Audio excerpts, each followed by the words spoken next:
Welcome, everyone, to the 44th Annual Louisiana Natchitoches NSU Folklife Festival. Thank you very much for being over here. Good to see everyone and a nice crowd in our session. We're here today with Mr. Sonny Gullage, well-known musical artist from Louisiana, from the New Orleans area. So thank you for being here, Mr. Sonny. Thank you very much for having me. Yeah. And like all these sessions here at Northwestern, these great sessions, they're always videotaped and recorded for perpetuity purposes, so we can all learn about this from everywhere across the world. So after this, if anybody's interested, there's going to eventually be a copy of this on YouTube and on the internet. So good stuff to be able to go back to and hear more about Mrs. Sonny. So we know you're from Louisiana. A few of us are familiar with some of your music and we've seen you on TV a little bit. But if you wouldn't mind, we'd like to start with your inspiration. We know you're from the New Orleans area. Love to hear about what neighborhoods, about what particular areas that you're from, and if we could just start from there. Well, a constant thing in New Orleans is you're from where your family's from. You know, you're not from just one place. You're from who your family is and where your family's from. My family comes from the West Bank of New Orleans, and in that there is some music. There are neighborhoods full of tradition and great traditions in music. And my last name is Gullage. That means that I have a family full of musicians. My father is one of 12.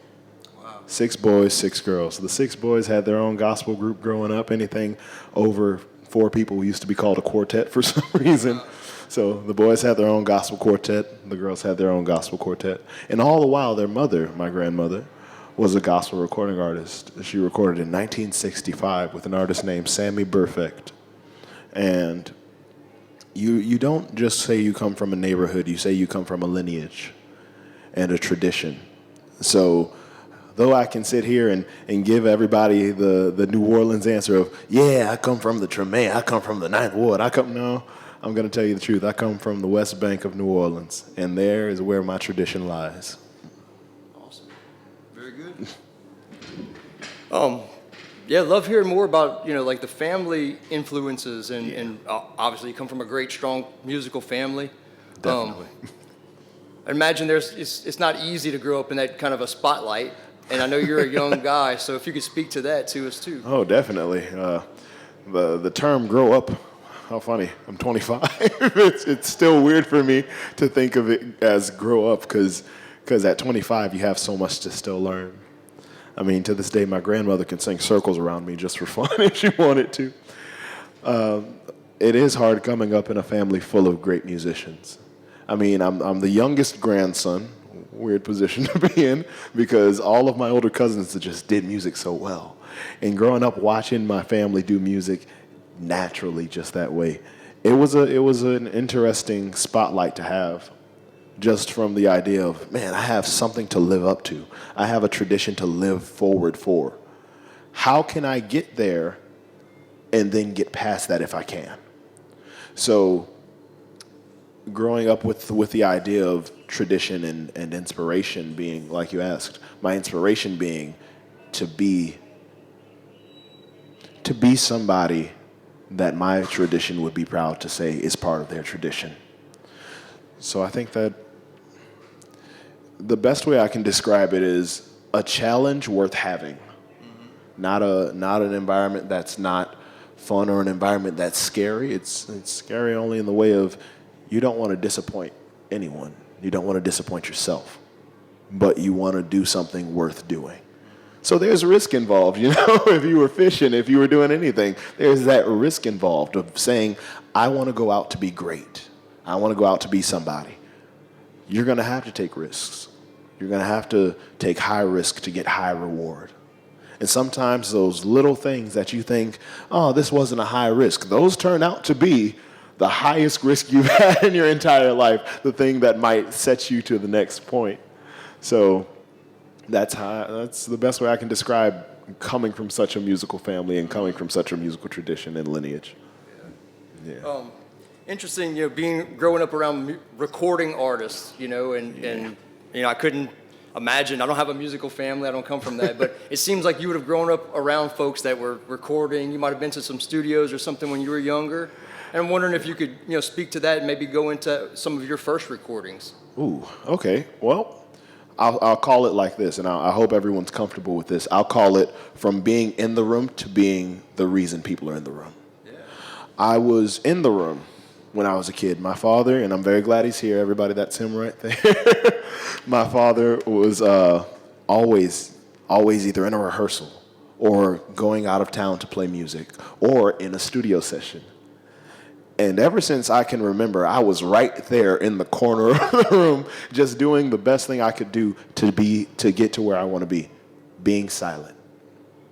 All questions, I saved them to the end if I had a question, and sometimes they were silly questions. What color is that? Why is that guy's guitar blue and yours is white? You know, something that didn't really matter. But I was sitting there learning in a way that was not something I was trying to do.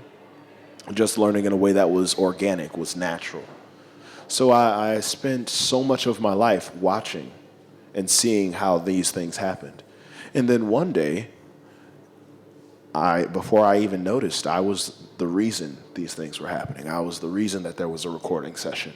I was the reason there was a rehearsal. I was the reason that there was a show.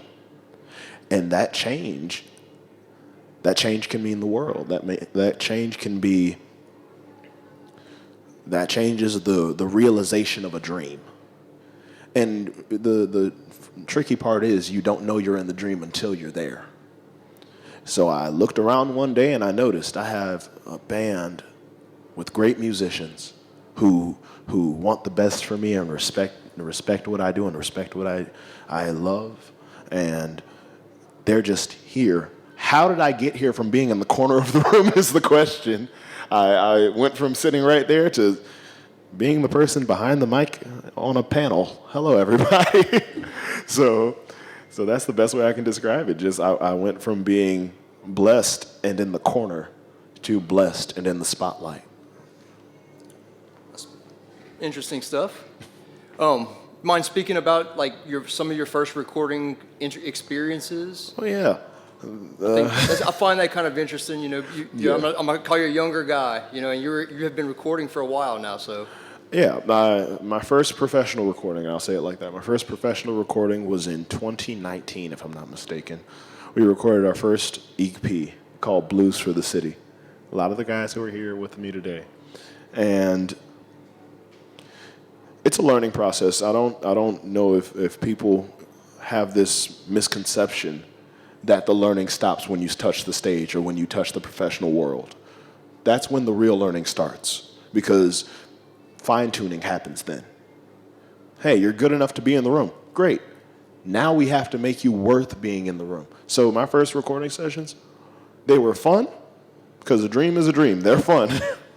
But they were rough in ways. They were just trying to live, like I said, trying to live up to it. Trying to walk into that with confidence. That's a hard thing to do. And you know, you attempt things because you say, oh, let me try to be a singer that a singer sings like. And then you notice you're like, that's not my sound. That's not my sound. That's not my style. How can I do it better? Well, be yourself. Being yourself is what got you here.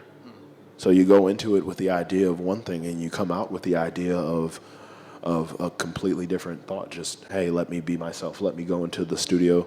Let me get on the mic and sing for it and approach the mic with the confidence that I approach the mic on stage with.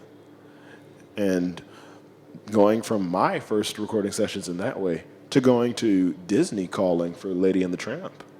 It was like now where I've mastered the art of this is my recording session. Now I'm in this place of these are the real pros, and I am once again the young kid trying to make his way, step into it. Mm-hmm. So that's every recording session presents a different place to be. And even from that to my new album, and shameless pipe, I'm sorry everybody, my new album, Go Be Free, is coming out August 23rd. Going into that recording session, now I'm surrounded by the producer is a 4-time Grammy-winning drummer and performer and producer, and he also co-wrote a lot of this album with me. And the players, you have a guitar player who plays for Chris Stapleton. You have all these people who do this and do this to a high level. So once again, at this point, I was 25 years old. That was this year. At this point, I'm right back at it, back to Now I have to be worth it again. So in my opinion, the studio session is, to say the least, the great equalizer.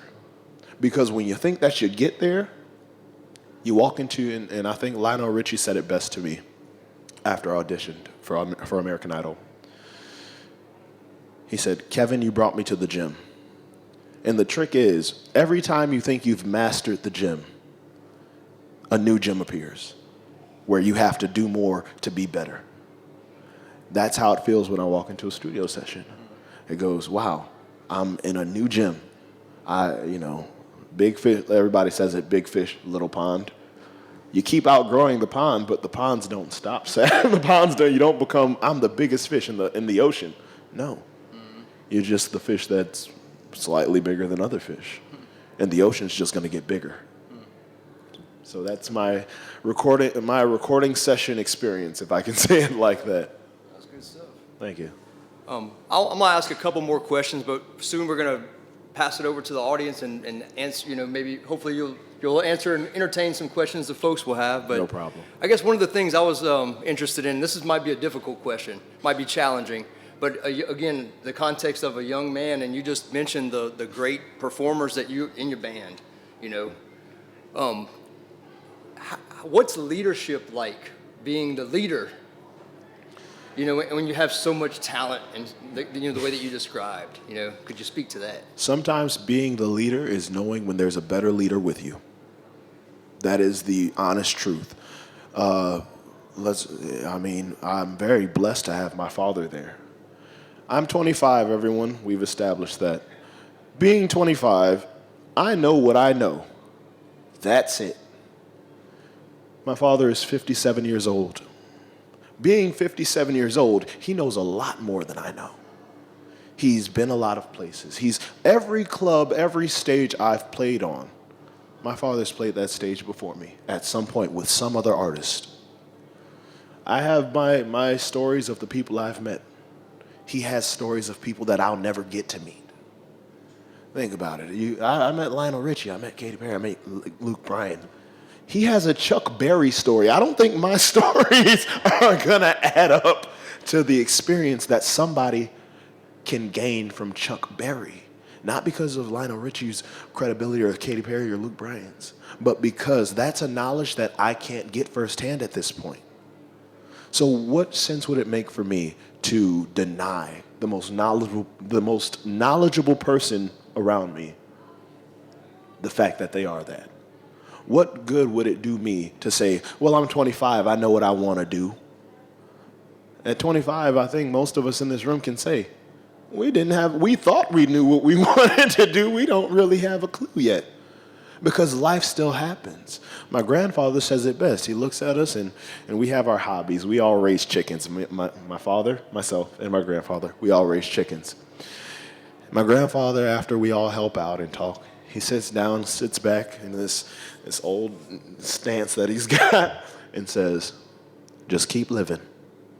And not much after that. Just keep living. I never thought I'd get to the day where I can't do what I just want to do, but just keep living. You'll learn a lot. I'm 94 years old, and for some reason, it always makes me giggle or chuckle.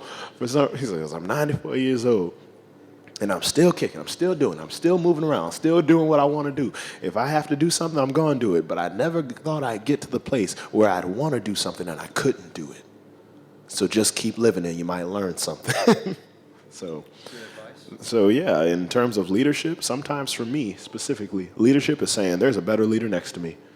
I'm the front man. I'm the pretty face that you get to listen to at the interview. That man right there is the band leader. He knows how to read a crowd better than most musicians know how to read a book or sheet music for that knowledge. I can look at this crowd and say, if I play Blueberry Hill right now, most of you will enjoy it. I know that because he taught me how to know that. That's the best way to think about it. Leadership isn't always saying, my voice is the loudest voice in the room. Sometimes leadership is saying, my voice is the one that you don't hear until it has to be heard. All the things that you see happening with me, it's from good advice, good leadership. One day, I'll be the leader of something. and that's the day where I have to say, I know what I'm talking about because of the life I've lived. One day you'll know what you're talking about because of the life that you'll live after me.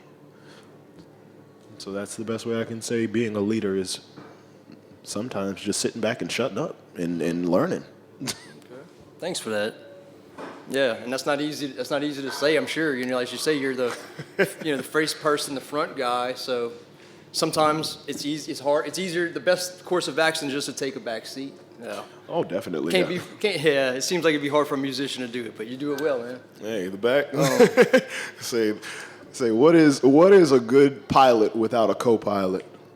What is a good driver without somebody who's every pirate ship, every ship on the waters has something called a first mate. The first mate is in charge. I might be in charge of making the call. The first mate is the one who's in charge of telling me the right way to go. No matter how we look at it. I have the best first mate in the world. I'm sorry to everybody else who thinks that they got a better one. I have the best. So yeah, it gets easier to say when you know that there's a reason for it. Mm-hmm. I haven't had a time in my career where I've suffered based on his knowledge. That means all the progress in my career, I can also say, came from his knowledge.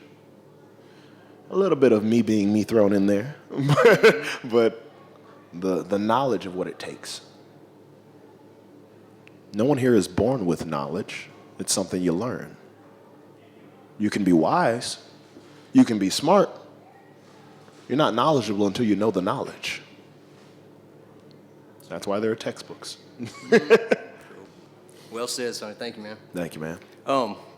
Love to turn it over to the audience. I'm sure y'all have some questions. I'm sure some people are probably interested in about a certain production you were part of, a certain show a while back. That might be a question I would anticipate. But feel free, raise your hands. That's actually going to be my question. How was that American Idol experience? Well, into the mic, remember that. Well, American Idol was an experience worth having. That's the best way I can say it. It's good to see the world as it truly is. I'm not trying to be super deep here. This is actually how I talk, I promise. But it's good to see the world how it truly is. When we're in a box, it's easy to say, I'm the best. When you're in this little bubble, you can say, I'm the best because I don't see anyone doing what I do around me to the level I do it. The first thought I had in American Idol, I walked into the audition area and saw a bunch of great singers who were doing what I love to do with the same passion that I have to do it. You get hit with a really hard reality check as soon as you cross the door. There are people here who are amazing. And then you learn something else as you learn.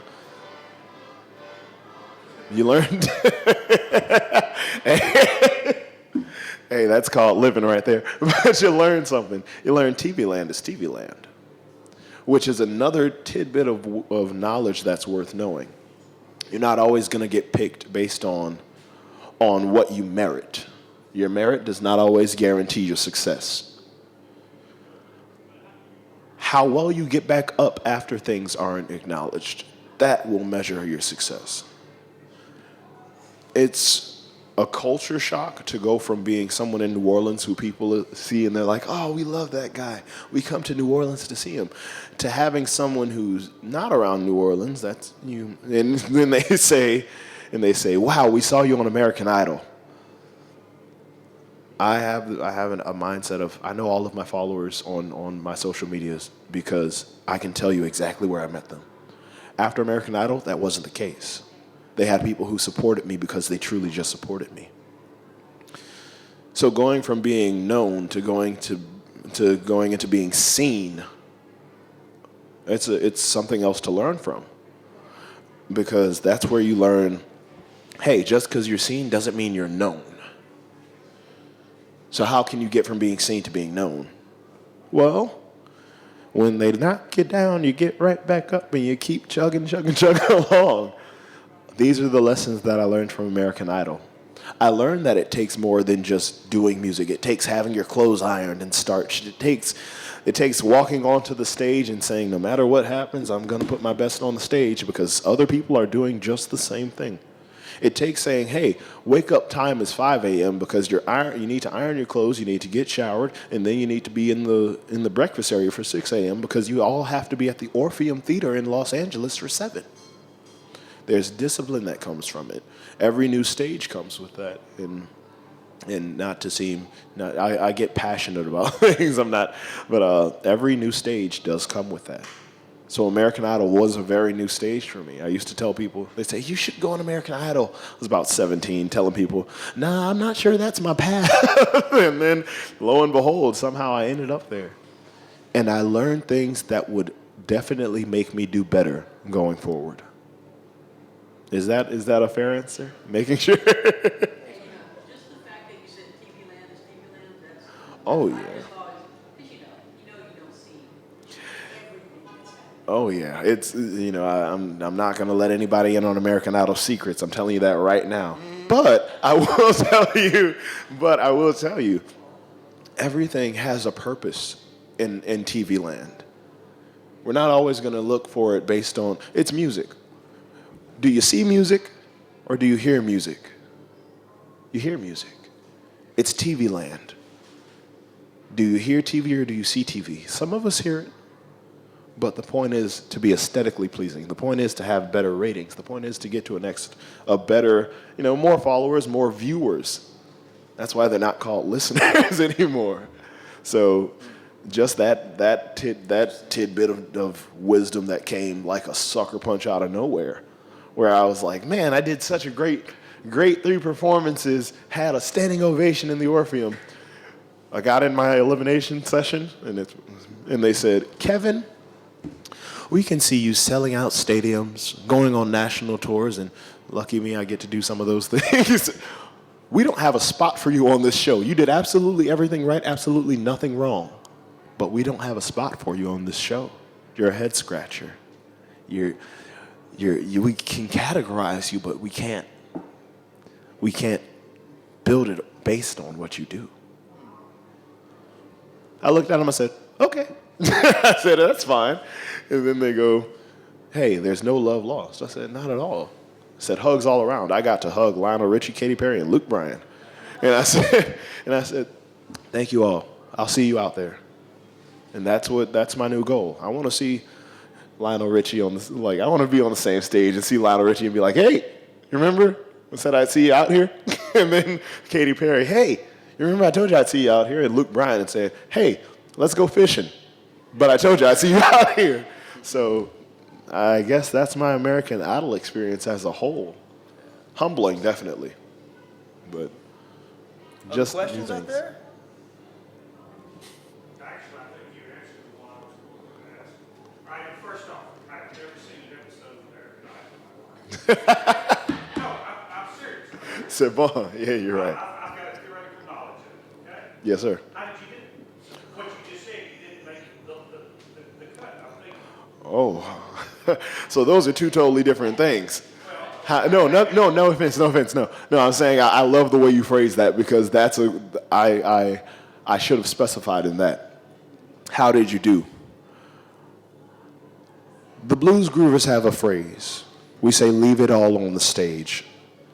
Every single performance that I give, I try my hardest because I don't know which one is my last.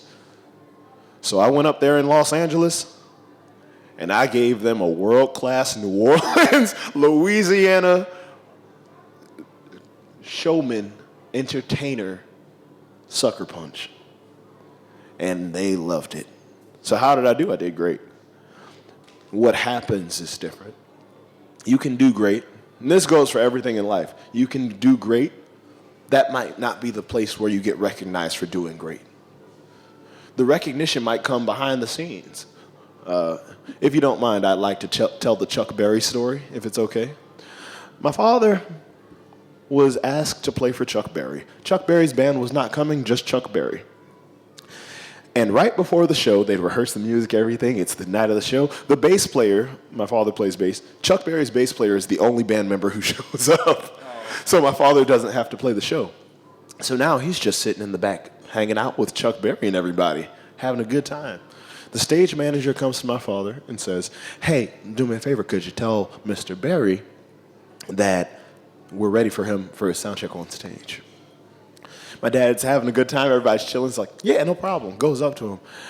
Hey, Mr. Berry, they're saying they're ready for you on stage. Chuck Berry turns to my father and goes, who are you to tell me that they're ready for me? Who are you to tell me anything?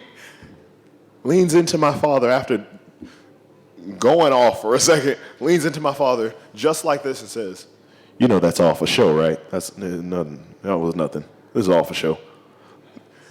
There's a character that goes into being an artist. There's a character that goes into things. So my father, who learned all the music, was there ready to play in the outfit and everything, who didn't have to play, got yelled at by Chuck Berry. And Chuck Berry leaned into him and told him the same thing American Idol had to teach me. Not everything is going to look the way that it actually is. Not everything's...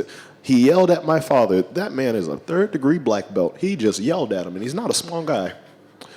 Yelled at him and said, it's not even like that. That's just for show.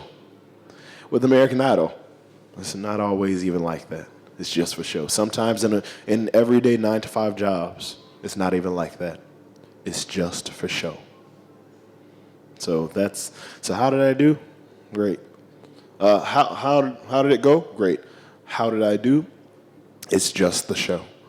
Did you get on television? Oh yeah. I got. No, you're fine. You're fine. I got on television. You made one step. Did you get this step? Oh yeah. How did you go? Oh well. I have 3 American Idol performances that were aired, and and the fourth one. You couldn't show the 4th one. Just Not every horse wins the race. exactly. And never change horse. And this is the truth. I wanted to finish that. It teaches you remain yourself. Don't change your horse midstream, if you will. Just not every horse is going to win the race, but that doesn't mean you need to change the horse. That just means that you lost this one. Keep going forward. You're going to win the next one eventually. So, thank you very much. Thank you for your question as well. Anybody else? Sure. What was your kind of like your aha moment of I can take this from passion to the future, my career, my life? Thank you. That is a great question. He said, just for everybody who didn't hear it, he asked, what was the aha moment where you could say, where you went from this is my passion to I could take this to real life? I played at a small Italian eatery for 7 years in a small town called Luling, Louisiana. And in that small town, not everybody's going to like you based off of appearance, let's say it like that. Now, that's not everybody. A lot of these people are the most loving people you'll ever meet, but they have preconceived notions a lot of time. It took my father telling me, Kevin, don't watch their faces, watch their feet. Because your face can lie. I can look at you like this and say, I'm having a great time. But your body doesn't lie. Your body is not a controllable force in that way. So you're listening to music and you're trying to show me that you disapprove of me, but I look down and your foot's steady tapping and you're having a good time. That was the moment that I realized. I was like, I can do this. I can make people like me even if they don't want to like me.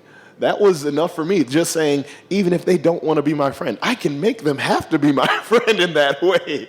So that was my aha moment, the moment that I noticed music goes past just people's preconceived notions, people's facial expressions, people's opinions about you before saying hi to you. Music goes past that. That's how I've always wanted to relate to people. I've always wanted to talk to people like that, where I can say, hey, I don't know all 3, 6, 9, 12, 15, 18, 20, -1. I don't know the 19 of you in this room at the moment, the 19 of you that I can at least visibly see. I can walk out of here and say I made 19 more friends than I had yesterday. Just because there might be some part of me that resonated with some part of you. If you find something that can do that for people, that's the thing that do that for you and do that for people. That's the thing that's more than your passion. That's something that they call a calling. So when it went from a passion to a calling, that's when it became a livelihood. I like that word, livelihood. Life is inside of that. I like it. So yeah, that was my aha moment. It doesn't take the tricking you into liking me. It takes the you actually like me, even if you don't want to say it. I know we're coming up on time. Cool. I want to give you an opportunity to, if you would, just tell us about, we know you have a new album on the way. I've been hearing a lot of your stuff on social media, especially the single. So love to hear about how we can maybe listen to your music, maybe hear you live sometime, anything like that. Oh, sure. So listening to the music, everybody, whether you listen to Spotify, Apple, YouTube, Pandora, the radio, I'm very blessed to say that you can find me on all of those things. If you tune into your local blues channel, you might hear one of the songs. But if you go to YouTube and look up Sonny Gullage, Go Be Free, you'll definitely find the song. If you go on Spotify and look up Sonny Gullage, Go Be Free, or Things I Can't Control, you'll find the song. On Apple Music, the same goes. So if you look up Sonny Gullage, that's SonnyGullage, for all of you listeners or viewers, I think that you'll have another way of meeting me. And that's through my music. So shameless plug, once again, August 23rd, Go Be Free is, the full album is released. Right now you can find the singles Go Be Free as well as Things I Can't Control that have already been released. And on the 26th of July, you can find Just Kiss Me Baby. And on August 9th, you can find the single Worried About the Young featuring Chris Stone, Kingfish Ingram. And that leads you right up to August 23rd, I think. So yep, that's how you can find it. And I hope that all of you give it a listen, and I hope that it speaks to you, if that's okay. Thank you all very much for having me. You guys are great. I mean, really. You guys made this very easy. So thank you very much, everybody. Give it up for yourselves one time. Thank you, Sonny Gullage. Thank you. Thank you, sir. All right.